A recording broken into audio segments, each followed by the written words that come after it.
Hello everyone, this is Dr. Jahnavi Penamalli, obstetrician and gynecologist, Raghavi Hospital, Kukatpalli. ఇవాళ మనం diet in breast feeding mother ఏంటో తెలుసుకుందాం. యూజువల్గా ప్రెగ్నెంట్గా ఉన్నప్పుడు మంచిగా ఫుడ్ పెడతారు, బాగానే ఉంటుంది, అవసరం లేని దానికంటే ఎక్కువ తింటారు, వెయిట్ గెయిన్ అయ్యే ఉంటాయి. బట్ వన్స్ డెలివర్ అయిపోగానే ఫోకస్ అంతా బేబీ మీదకి వెళ్ళడం వల్ల చాలా ఫుడ్ రెస్ట్రిక్షన్స్ అనేవి మదర్ మీద ఉంటాయి. కానీ మనకి మదర్కి ప్రెగ్నెంట్గా ఉన్నదానికంటే కూడా extra calories around 500 to 700 calories extra అనేది కావాల్సి ఉంటుంది డైట్లో. ఎందుకు అంటే మెయిన్గా mother 500 to 700 ml of the milk రోజుకి వస్తుందన్నమాట. 500 to 700 ml మిల్క్ ప్రొడ్యూస్ చేస్తుంది. అంటే అరౌండ్ ఈక్వల్ టు 750 క్యాలరీస్ ఉంటుంది. అంటే మదర్ ఎక్స్ట్రాగా 750 క్యాలరీ ఎనర్జీ అనేది తను ఫస్ట్ తీసుకోవాలి. అదే ట్విన్స్లో అయితే కనుక 500 కాకుండా 1000 క్యాలరీస్ ఎక్స్ట్రా అవసరం అవుతుందన్నమాట. ఈ ఈ ఎక్స్ట్రా క్యాలరీస్ అనేవంతా ప్రెగ్నెన్సీలో స్టోర్ అయిన 5% ఆఫ్ ద ఫ్యాట్లో నుంచి, లేదంటే తను తీసుకున్న డైట్లో నుంచి యూటిలైజ్ అవుతుంది మిల్క్ ప్రొడక్షన్ కోసం.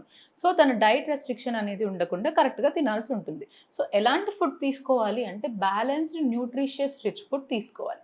అంటే అన్ని రకమైన ఫ్రూట్స్ అండ్ వెజిటబుల్స్, అన్ని రకమైన పప్పు పదార్థాలు, పల్సెస్ లాంటివి, సెరల్స్ అన్నీ తీసుకోవాల్సి ఉంటుంది. Especially calcium requirement and iron requirement ఎక్కువ ఉంటుంది కాబట్టి దానివల్ల వాళ్ళకి మిల్క్ ఖచ్చితంగా తీసుకోవాల్సిన అవసరం ఎంతైనా ఉంది. 500 to 700 ml of the milk ఖచ్చితంగా మదర్ తీసుకోవాలి డైలీ.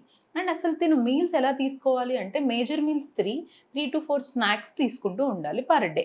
సో ఎస్పెషల్లీ మెయిన్గా ఇప్పుడు ఏంటి అంటే ఐరన్ రిచ్ ఫుడ్ తీసుకోవాలి. ఐరన్ రిచ్ ఫుడ్స్ దేంట్లో ఉంటాయి? క్యారెట్, బీట్రూట్, అన్ని రకమైన ఆకుకూరలు, ఎస్పెషల్లీ స్పినాచ్ అంటే పాలకూరలో, బీట్రూట్లో, ఇంకా రాగి, బెల్లం, వీటన్నిటిలో ఐరన్ అనేది ఎక్కువ ఉంటుంది. ఐరన్ రిచ్ ఫుడ్స్ తీసుకోవాలి. ఇంకా కాల్షియం రిచ్ ఫుడ్స్ అంటే మిల్క్, ఎగ్ యోక్ 2 కూడా తీసుకోవాలి. కొంతమంది ఎగ్ పైది మాత్రమే తినేసి లోపల వదిలేస్తారు కొలెస్ట్రాల్ అని. అలా ఏమి ఉండదు. Daily 1 egg is fine.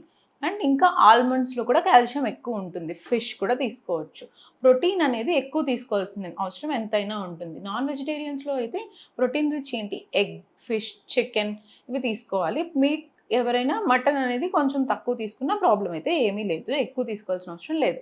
అదే వెజిటేరియన్స్లో ప్రోటీన్ రిచ్ ఫుడ్ ఏంటి అంటే పనీర్, సోయా, మష్రూమ్ అనేది చాలా హై ప్రోటీన్ ఫుడ్.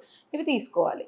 అండ్ ఏవేవి అవాయిడ్ చేయాలి మెయిన్గా వీళ్ళు అంటే స్పైసీ ఫుడ్స్, బయట foods once in a while తినొచ్చు ఆఫ్టర్ డెలివరీ, బట్ కొంతవరకు తక్కువ తింటే మంచిది. అండ్ కార్బొనేటెడ్ డ్రింక్స్, ఈ కూల్ డ్రింక్స్ లాంటివి తగ్గించుకోవాలి. ఎక్సెస్ షుగర్స్ తీసుకోకుండా ఉంటే మంచిది. ఈవెన్ ఫ్రూట్స్లో కూడా మనకి షుగర్స్ మోడరేట్గా కొంచెం లో క్యాలరీ ఫ్రూట్స్ ఉండేవి ప్రిఫర్ చేయాలి. ఎలాంటి ఫ్రూట్స్ అంటే యాపిల్, బొప్పాయి పండు, పప్పాయ, ఆరెంజెస్, జామకాయ ఇలాంటివి తీసుకోవాలన్నమాట.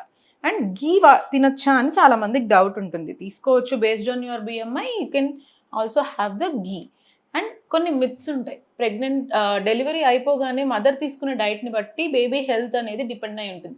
అది మిత్ అండి. ఎలాంటిది ఏమీ ఉండదు. ఎందుకంటే ప్రెగ్నెంట్గా ఉన్నప్పుడు మదర్ ఏం తీసుకున్నా కానీ బేబీ గ్రో అవుతుంది కాబట్టి ఈవెన్ ఆఫ్టర్ ద డెలివరీ మా బ్రెస్ట్ మిల్క్లోకి డైరెక్ట్గా తిన్నది వెళ్ళడం లాంటిది ఏమీ ఉండదు. మదర్ ఏమైనా స్వీట్ లేదంటే కోల్డ్వి తీసుకుంటే జలుబు వస్తుంది అంటారు. అలాంటిది కూడా ఏమీ ఉండదు. కాబట్టి బేబీ అండ్ మదర్ డైట్ మీద ఎలాంటి హెల్త్ డిపెండ్ అయి ఉండాల్సిన అవసరం అయితే ఏమీ లేదు, తినొచ్చు. అండ్ ఇంకొకరికి డౌట్ ఏముంటుంది అంటే మనం డెలివరీ అయిన తర్వాత ఈవెన్ హాస్పిటల్ నుంచి డిశ్చార్జ్ అయ్యేటప్పుడు నార్మల్ డైట్ మీద పెట్టి పంపిస్తాం. అంటే అన్నీ తినొచ్చు అనే దానికి అర్థం. కానీ ఇంటికి వెళ్ళిన తర్వాత ఇలా పప్పు తింటే, పెసరపప్పు, కందిపప్పు, లేదంటే వేరుశనగ పచ్చడి లాంటివి తింటే చీమొస్తుంది అని చాలామందికి డౌట్ ఉంటుంది. అలాంటిది ఏమీ ఉండదు. ఇవన్నీ మిత్స్.